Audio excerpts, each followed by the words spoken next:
심사 과정에서 혹여 더 보완해야 될 점은 없는지, 더 그물망을 더 촘촘하게 째야 될 일은 없는지 철저하게 점검하도록 하겠습니다.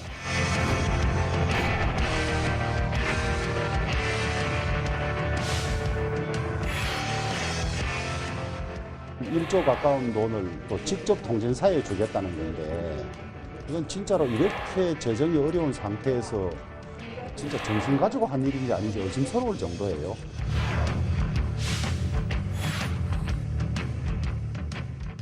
맥락도 없이 끼어들어간 통신비 2만 원 지급은 황당하기 조차합니다.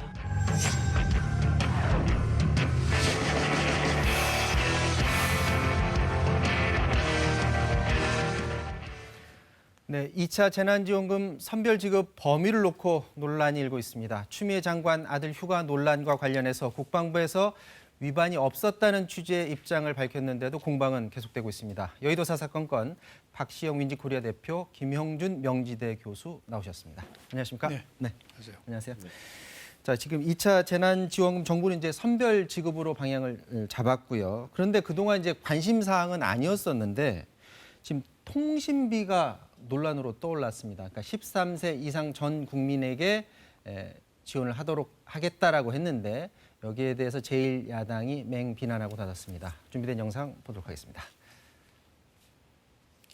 어저께 갑작스럽게 통신비를 2만 원씩 놀아줘야 되겠다 하는 이런 발표도 나왔는데, 한편으로는 이 또 정부의 재정의 안정성에 대한 또 걱정을 많이 하는 것 같아요.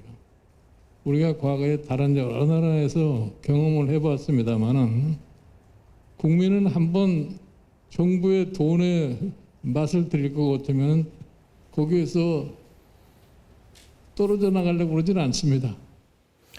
자, 정부에서 이제 2차 재난지원금을 선별 지급하겠다라고 했는데 이제 통신비를 2만 원 지급하겠다. 사실상 전 국민 지급이죠. 그러니까 돈을 주긴 주는데 이게 전체 총액으로 하면 거의 1조 원대 돈이 되는데 주고도 지금 욕을 먹는 그런 형국이 지금 됐습니다. 고작 2만 원을 주는데 꼭 이걸 다 줘야 되느냐라는 문제 제기가 있는데, 먼저 박시영 대표님 어떻게 생각하십니까? 일단은 너무 액수가 좀 적다 개인한테 이런 문제가 하나 있고, 네. 왜 하필 통신비냐 이 네. 두 가지 문제인 것 같아요. 너무 적다라고 볼 수는 있겠죠. 1차 지원금 받았던 어떤 국민들의 기억이 있으니까요. 그런데 이제 가계비 부담을 일부 덜어주는 효과는 분명히 있습니다. 생활비 절감의 효과는. 네. 만약에 4인 기준이라면 8만 원에 해당되는 거거든요. 네. 적은 숫자는 아닌데, 적은 비용은 아닌데 그래도 기존의 1차 지원금에 비하면 너무 적고, 그래서 이 문제에 대해서는 지적을 할 수 있다라고 보여지고요.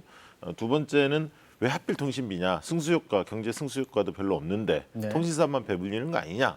특히 이제 통신사가 해마다 3조 5천억 원 정도의 영업이익을 지금 보고 있거든요. 네. 그래서 적어도 통신사가 사회적인 어떤 책임, 그리고 지금에 있어서 어떤 고통 분담을 좀 한다면 절반 정도는 차라리 통신사가 내게 하고 나머지 절반을 정부가 부담한다면, 그런다면 또 검토해 볼 수는 있지만, 하필 지금 이 왜 통신비를 건드리지? 오히려 자영업자들, 소상공인들한테 피해를 받은 분들한테 더 주는 게 낫지 않느냐, 이런 여론이 좀 우세한 것 같습니다.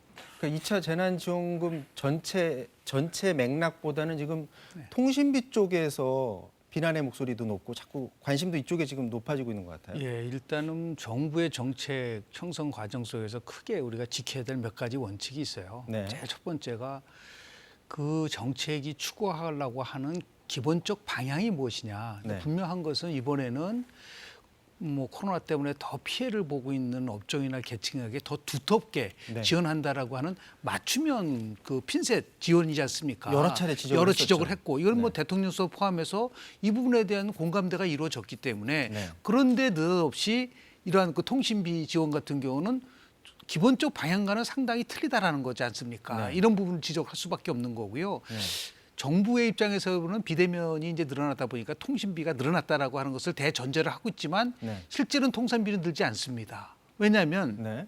저도 뭐 다 가입을 하고 있지만은 무제한 데이터도 받고 등등 하면서 그런 부분들이 있고요. 네. 두 번째 정책에서 중요한 부분은 조금 전에 말씀을 드렸지만은 정책적 효과를 가져올 수 있는 거냐라는 문제죠. 그러니까 이것을 통해서 물론 이제 1인 2만 원이라고 하더라도 이 승수 효과라든지 이런 것들을 감안했을 때 효과성이 상당히 떨어질 수밖에 없다라는 부분들이 있는 것이고요. 또 마지막에 정책이 국민적 공감대를 이루려면 여야가 함께 초당적으로 문제를 풀어가야 한다는 이 세 가지 원칙이 지켜지면 상당히 나름대로 컨센서스를 이룰 수 있는데 지금 이 세 가지가 전부 다 지금 어긋나고 있기 때문에 야당도 반대하고 있고 승수 효과도 없고 그리고 원칙도 무너진다고 하기 그래서 결국은 이제 국회라는 거는요 다양한 의견이 나오면 이 부분에 대해서 삭감할 건 삭감하고 지원할 건 더 지원하고 이렇게 하면서 자연스럽게 조정하는 과정을 거칠 수밖에 없기 때문에 저는 뭐 빠른 시일 내에 이 부분 속에서 현명하게 여야가 초당적으로 합의를 통해서 문제를 풀어갔으면 좋겠다라는 말씀 좀 드립니다. 그러니까 정부안은 나왔지만 네. 어차피 국회에 올라가면 조정 과정을 통해서 충분히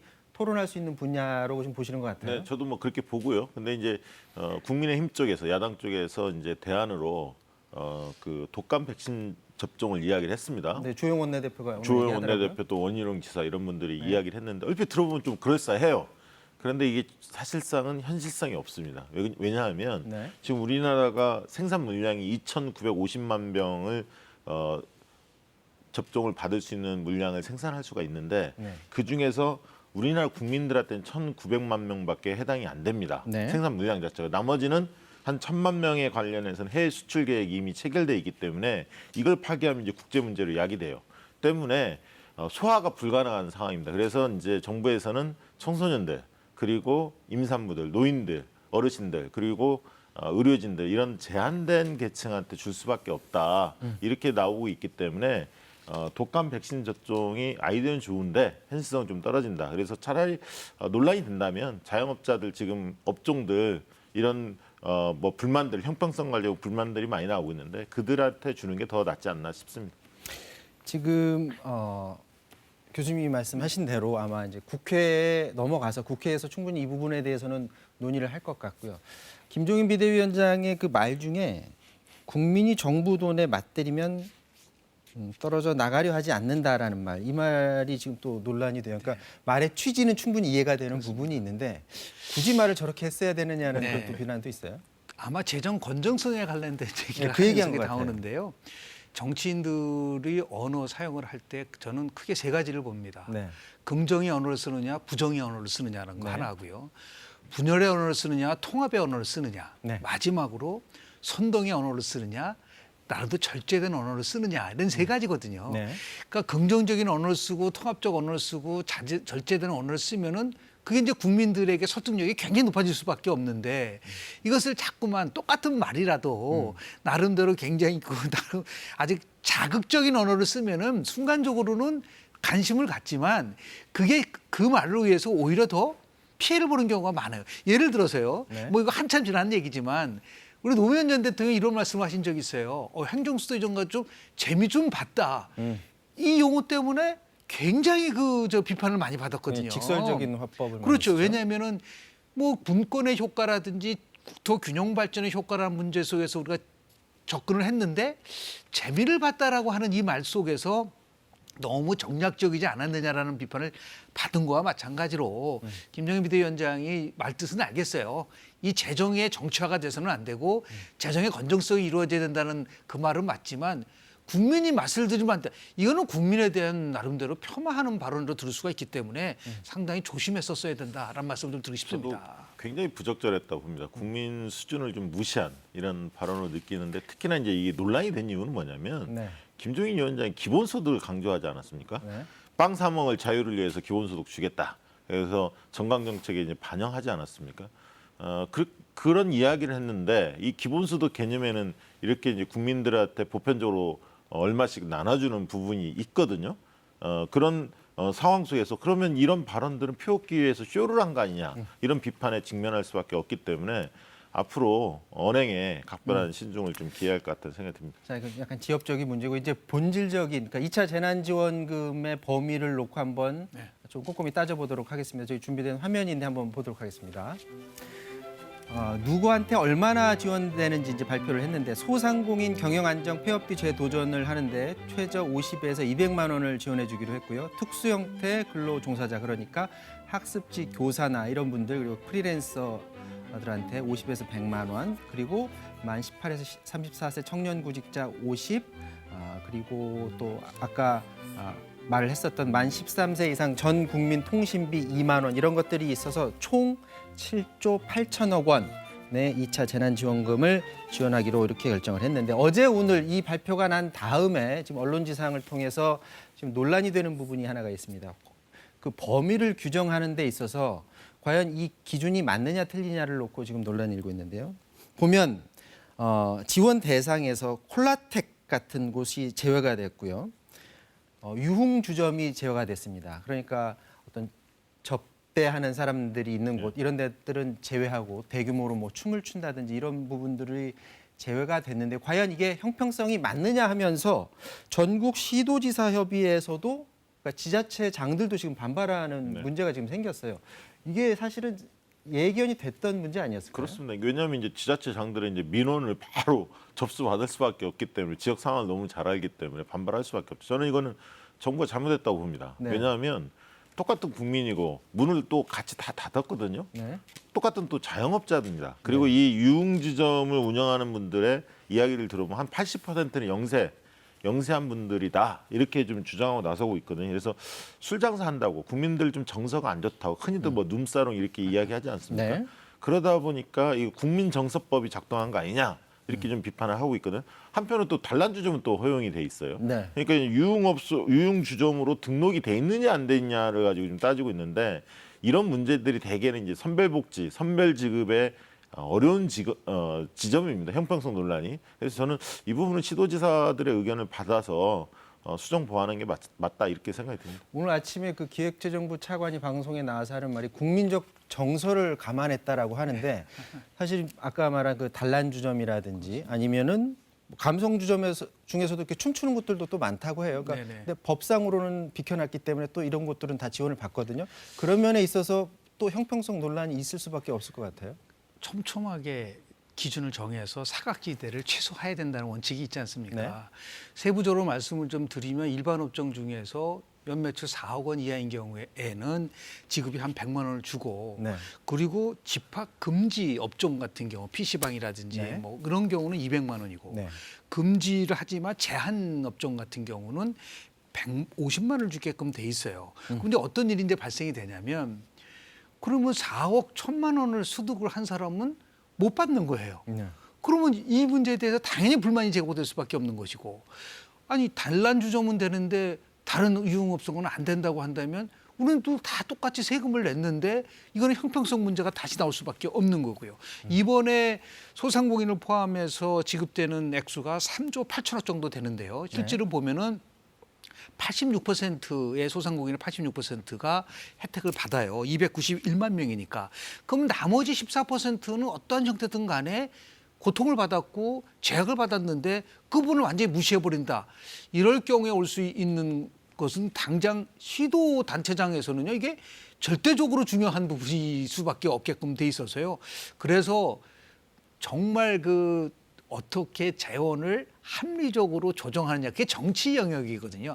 가치의 권위적 배분이라는 말을 쓰고 있지만 그렇기 때문에 이 부분에 대해서 소상공인에 대한 부분들은 다시 한번 촘촘하게 검토를 해서 이거는 지금 국민 정서의 문제가 아니로 생계에 관련된 문제고 생존에 관련된 문제이기 때문에 저는 이제 기획재정부가 다시 한번 이 국회 논의 과정 속에서 이 부분에 대해서는 잘 검토를 해야 되지 않을까라는 생각을 지금 합니다. 이제 업종의 문제가 있고요. 어느 업종은 들어가고 어느 업종은 빠지냐. 네. 그다음에 또 사업장 규모가 또 다 다르지 않습니까? 그렇습니다. 근데 그 규모 안 따지죠. 근데 이제 매출은 따진단 말이에요. 근데 매출 대비 영업이익이 높은 업종이 있고 또 매출은 높은데 영업이익률이 낮은 데도 있지 않습니까? 근데 이제 매출로만 딱 끊다 보니까 불만이 당연히 나올 수밖에 없습니다. 그래서 아까 통신비 논란이 커진다면 차라리 이런 부분에 대해서 빠진 데들을 채워주는 게 더 낫겠다라는 생각이 듭니다. 이게 이제 제도의 문제거든요. 선별지급에 가지고 있는 어떤 난제예요, 사실은. 그래서 야당이 이제 국회에서 논의를 할 텐데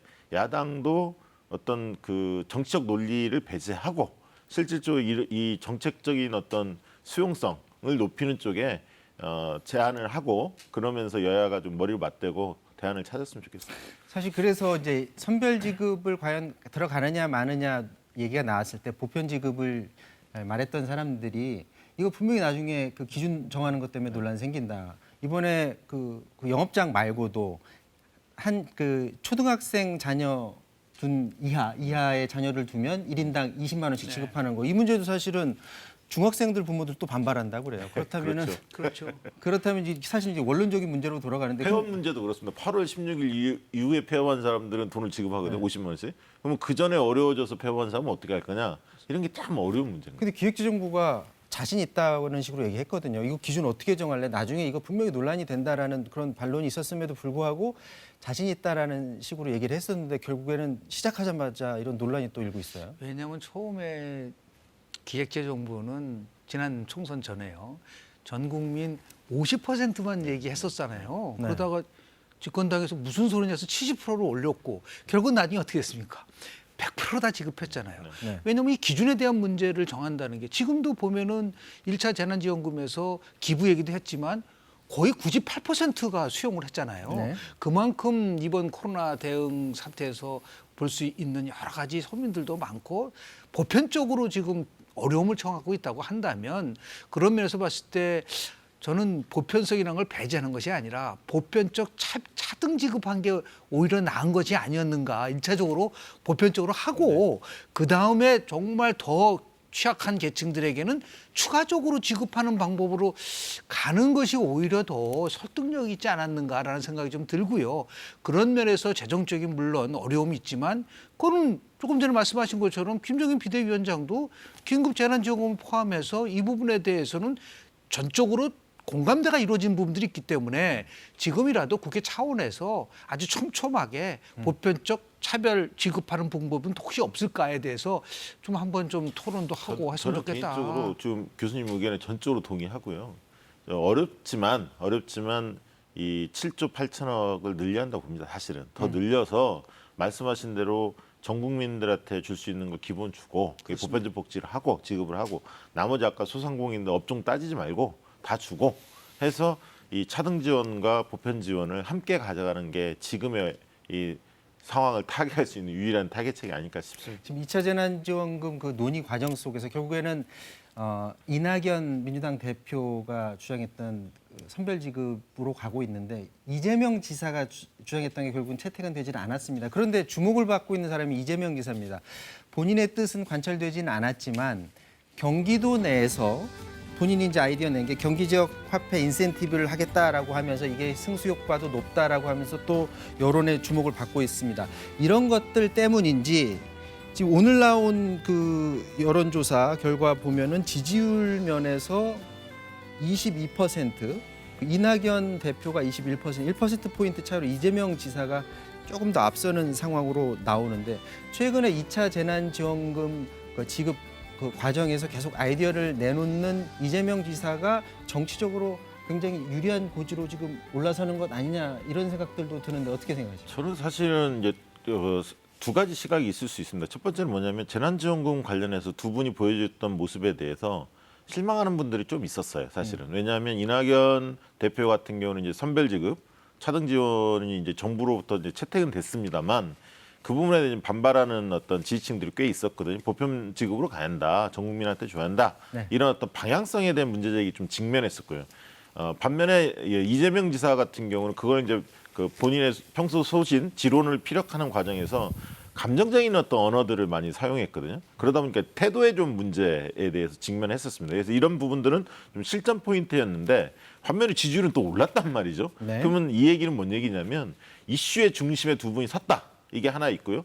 두 번째로는 지금 국민의힘 쪽에서 대선 후보들의 경쟁력, 인물난 이 부분들이 취약하다 보니까 인물의 경쟁력이 취약하다 보니까 실질적으로 여론조사하면 오픈 문항을 하고 있거든요. 지금 자유응답으로 응답받는데 그렇기 때문에 많이 알려져 있고 인지도가 높은 두 분한테 쏠림 현상이 더 커진 게 아닌가 싶습니다. 자, 김영준 교수 생각 들어보고 추미애 장관 아들 관련 이슈로 넘어가도록 하겠습니다. 실제로 보면은 저는 오히려 좀 바람직하다고 봐요. 아 그래요? 왜냐하면 일방적으로 한쪽이 끌고 가는 것이 아니라 아주 견고한 양자 대결 구도로 갔다는 거는 저는 민주당으로서는 굉장히 좋은 조짐이라고 저는 봅니다. 그리고 뭐 이재명 지사는 3%포인트 올랐고 그리고 이낙연 후보는 4%포인트 올랐기 때문에 네. 이게 누가 더 주도했다라고 보기는 굉장히 어려운 부분은 있어요. 그러나 컨벤션 효과를 본다고 한다면 신임 당대표가 됐기 때문에 굉장히 더 많이 올랐을 거라고 보는데 제가 이제 관심 있는 거는 네. 어느 계층에서 이재명 후보의 지지가 높냐라고 봤더니 30대 그리고 40대, 50대까지 전부 다 이재명 지금 지사의 지지율이 이낙연 대표보다 높아요. 네. 물론 이제 호남에서는 20포인트 차이가 나지만 네. 물론 영남에서는 11%포인트를 이기고 있어요. TK에서는 안동 출신이기 때문에. 그런데 지금 30대나 40대는 현 정부의 핵심 지지 계층인데 여기서 이재명 후보가 이낙연 후보보다도 앞서고 있다는 부분에 대해서는 이 대표가 긴장을 할 수밖에 없는 부분들이 분명히 있는데 네. 다만 진보하고 중도 지역에서는 아주 평평합니다.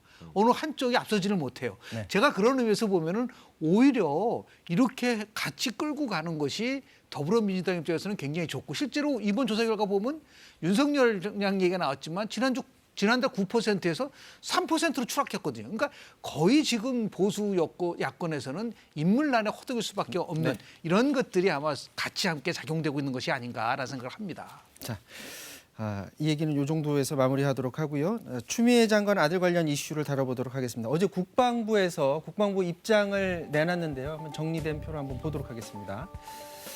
지금 그 특혜 휴가 의혹 관련해서 23일간의 휴가가 과연 특혜인가? 부상이나 질병으로 요양이 필요할 때는 30일 이내 가능하다라는 것이고요. 전화로 휴가 연장이 과연 가능한가라는 게 계속 논란이 됐었는데 부득이한 사유 발생했을 때는 가능한 수단, 그러니까 전화 같은 것으로 허가를 받을 수 있다라는 그런 관련 법 규정을 내놨었습니다. 그리고 요양 심의 없이 휴가 연장 이거에 대해서도 문제 제기가 있었는데 마찬가지로 추미애 장관 아들 쪽의 입장을 받아들이는 그런 입장을 내놨었는데요. 자, 이제 관련해서 대체적으로 국방부 쪽에서는 그 휴가 부문 하나와 관련해서는 대체적으로 법에 저촉되지 않는다라는 그런 입장을 내놨는데 네네. 그럼에도 불구하고 이제 국민의힘의 쪽에서는 문제를 제기하는 부분이 있습니다. 교수님이 보시기에 현 상황에서 논란이 될 수 있는 부분이 있다면 가장 큰 게 어떤 게 있다고 보십니까? 가장 큰 거는 문이냐 청탁이냐 부분으로 좁혀질 거라고 좀 봐요. 네. 지금 국방부가 얘기하는 훈령에는 입원하지 않았기 때문에 뭐 심사를 하지 않아도 된다는 거하고 네. 규정에 따르면은 부득이한 경우는 전화로 청탁을 할 수 있다는 부분들이 있잖아요. 문의할 수 있다. 문의할 수 있다. 문의. 자, 이런 부분이라고 한다면 그러면 두 가지가 이제 실은 쟁점이 될 수밖에 없어요. 첫 번째는 추미애 장관이 국회에서 뭐라냐 어떠한 형태든 간에 자진 문제와 관련돼서 청탁한 적이 없다라고 얘기를 한 부분들을 하나. 네. 이게 이제 국방부에서 발표한 녹취록에는 결국은 어떤 부분이 문의했는지는 모르겠지만 하여튼 문의한 거로는 나오고 있어요. 네. 이런 부분들하고 두 번째는 뭐냐면 전화로 하는 거 맞습니다. 그런데 2차가 끝나고 나서 개인 병가를 했을 때 지금 담당한 추미애 장관 아들 서모 씨가 누구한테 전화를 했죠?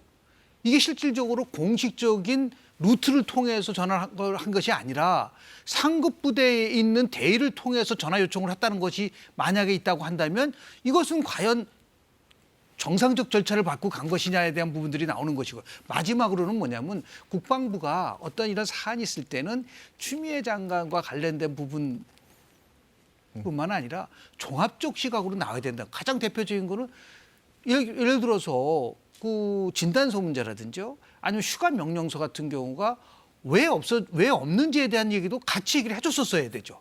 근데 그런 부분에 대해서는 안 하고 훈련과 규정에 관련된 얘기만 하다 보니까 여전히 문의한 거냐 청탁한 거냐를 가지고서 논쟁이 될 수밖에 없는 이 부분은 간단합니다. 추미애 장관이 이제 이 시점에서 정확하게 입장을 밝히셔야 된다고 저는 봐요. 왜냐하면 모든 것을 가장 정확하게 알고 있는 분은 추미애 장관이기 때문에 네. 그런 의미에서 봤을 때 정세균 총리도. 네. 뭐 한 언론과 인터뷰에서 얘기했었던 부분을 가만히 들여다보면은 뭐 민망하다든지 아니면 국민의 생각이 중요하다 이 얘기는 결국 뭐냐면 추미애 장관이 이 시점에서는 분명한 입장을 밝혀야 되지 않겠는가라는 그런 것을 함축하고 있지 않나 생각 좀 하고 있습니다. 총리가 말했다는 거는 저기 장관도 곧 입장을 내놓지 않을까요? 아니 당연히 입장을 낼 텐데 추 장관 입장에서 지금 검찰 수사가 진행되고 있지 않습니까? 검찰 수사가 아마 다음쯤 다 마무리될 겁니다. 이게 복잡한 게 아니거든요. 네. 그 사건 관련자들을 지금 다 재소환도 하고 다시 들여다보고 있기 때문에 다음쯤은 결론이 나올 것 같고요. 그 검찰 수사 결과가 나오면 추 장관이 어떤 입장인지 내겠죠. 기존에 이제 말했던 부분들이 있으니까 그런 부분에 대한 해명도 있을 거고 뭐 그런 게 좀 따를 거라고 보는데 저는 이 사안에 대한 핵심은 뭐냐면 청탁이나 특혜가 있었느냐는 문제예요. 외압을 통해서 청탁이 있었느냐, 특혜가 있었느냐. 그런데 지금 기준은 뭐냐면 이분이 그 이후에 병가 영가 그리고 이제 제대를 했는데 만기 제대를 했는데 이 과정에서 과연 법과 규정에서 어긋나느냐. 그럼 그런 것들이 지금 국방부에서 발표한 거면 없단 말이죠. 그러면 그게 과연 문의한 부분이 과연 청탁으로 볼 수 있냐? 저는 청탁으로 볼 수 없다고 봅니다. 지금까지 드러나는 사실만 본다면.